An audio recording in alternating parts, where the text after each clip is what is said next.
All right, let's be blunt. Power politics much better than campaign politics, and we're about to see a bunch of it. How's Washington changed most profoundly in the last 24 hours? The most profound way, I think, is that the Republican Party and the conservative movement, which dominated the Republican Party, I think has like been routed.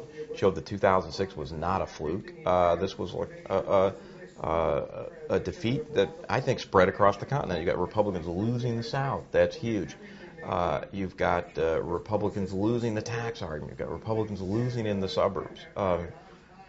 This was not just a big victory for Barack Obama. It was that, but it was a profound defeat for a party and a movement that for the last generation has had most of the time the momentum of national politics on its side. They're now devoid of leadership, devoid of ideas, and I think that's going to be as good of a story as the Obama story is how the Republican Party rebuilds itself in the wreckage of this campaign. But the other fascinating element is Democratic dominance in a way that, you have to go back. I guess Carter had similar majorities, but you probably have to go back. No, you have to go back to Lyndon Johnson, I think, in his victory after 1964 to have a president that arrives in power with that much governing momentum, leverage, and momentum behind him. I think it's huge.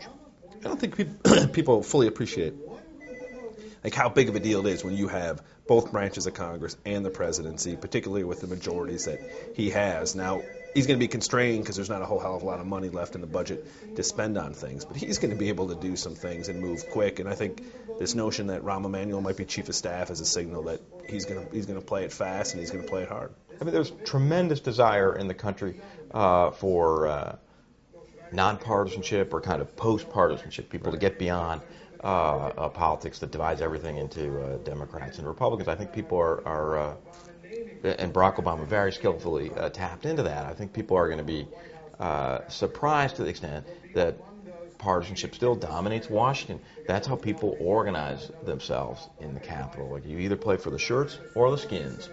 And I think Obama understands that. The fact that he's interested in Rahm Emanuel, like a very tough partisan, underscores that.